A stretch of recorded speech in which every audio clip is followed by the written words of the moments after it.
بسم اللہ الرحمن الرحیم۔ السلام علیکم ورحمۃ اللہ وبرکاتہ۔ چند ماہ پہلے ویٹرنری ڈاکٹر بننے والے میرے بیٹے حسین کے تجزیاتی مطالعے کی غرض سے خرگوشوں کی ایک جوڑی ہماری مہمان بنی۔ گزشتہ ہفتے میں نے جب ان کو ڈربے سے نکالا تو مادہ خرگوش میں خلاف معمول ایک بے چینی سی دیکھی۔ وہ پالک اور گاجریں کھاتے کھاتے اچانک اپنے بال نوچنے لگتی، پھر ڈربے میں چلی جاتی، پھر باہر آتی، تھوڑا بہت کھاتی اور بار بار اپنے بال نوچتی۔ میں سمجھی کہ اسے الرجی ہو رہی ہے اور وہ کھجلی کی وجہ سے اپنے بال نوچ رہی ہے۔ اسی اثناء میں میرا بیٹا حسین یونیورسٹی سے لوٹا تو میں نے اسے سارا ماجرا کہہ سنایا اور تاکید کی کہ اپنے اساتذہ اور سینئر ڈاکٹر سے مشورہ کر کے اس بیچاری کا فوری دوا دارو کرو۔ مجھ سے اس بے زبان کی یہ حالت دیکھی نہیں جا رہی۔ جب وہ اسے دیکھنے باہر صحن میں گیا تو خوشی سے دوڑتا ہوا واپس آیا اور کہنے لگا، امی امی، مادہ خرگوش نے بچے دیے ہیں، سب آ کے دیکھیں۔ ہم سب نئے مہمانوں کے استقبال کے لیے ڈربے کی طرف لپکے۔ وہاں جا کر جو منظر میں نے اپنی آنکھوں سے دیکھا، میں اسے لفظوں میں بیان کرنے سے یکسر قاصر ہوں۔ ہو سکے تو میری تحریر میں چھپے احساس کو اپنے محسوسات سے کشید کر لیجئے۔ میں نے دیکھا کہ مادہ خرگوش جو اپنے بال نوچ نوچ کر تھوڑی تھوڑی دیر بعد ڈربے میں جاتی تھی، اس ماں نے سخت سردی کے موسم میں اپنے بدن سے بال اتار اتار کر مٹی کے اوپر اپنے سونے والے بستر پر اپنے بالوں کا نرم گرم بچھونا بنا رکھا ہے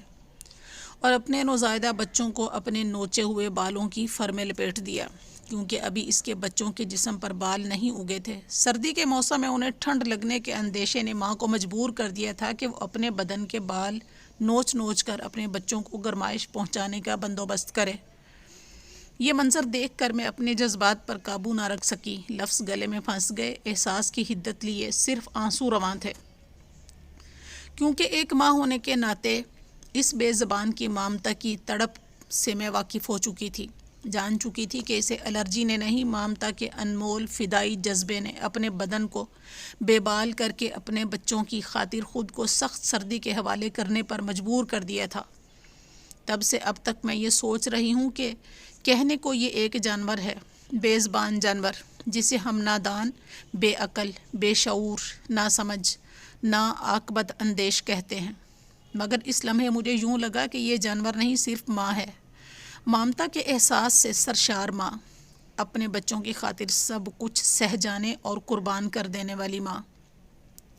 اپنے بچوں کی خاطر خود کو نثار کر دینے والی ماں، صرف ایک ماں۔ یہ تحریر لکھتے ہوئے میری آنکھوں سے اب بھی آنسو بہہ رہے ہیں، کئی گستاخ بے مروت اور بے فیض اولادوں کی تڑپتی بلکتی ماؤں کو یاد کر کے، کئی زخم خوردہ ماؤں کے ظاہری و باطنی زخم یاد کر کے، کئی مجبور لاچار ماؤں کی اولادوں کی دست درازیاں اور ان کے نیل زدہ بدن یاد کر کے، تڑاخ پڑاخ کرتی جوان اولادوں کی شعلہ بار نگاہوں اور الفاظ کے زہر آلود نشتر یاد کر کے، اولڈ ہاؤس کے گیٹ پر بلکتی اپنی اولاد کی چمکتی کار کی طرف واپس لپکتی ماؤں کو یاد کر کے، ہمت ہوئی تو کبھی اس عنوان کو مکمل کروں گی۔ آنسو پونچھتے ہوئے میں اپنے بیٹے سے صرف ایک ہی جملہ کہہ پائی کہ بیٹا، اپنی روشن خیال آزاد منش اور سولائزڈ جنریشن کو یہ تصویر ضرور دکھانا اور بتانا کہ ماں تے آخر ماں ہندی ہے۔ جو اس بات سے متفق ہیں وہ اس احساس کو امانت سمجھ کر مستحقین تک ضرور پہنچا دیں، شاید کہ اتر جائے کسی دل میں میری بات۔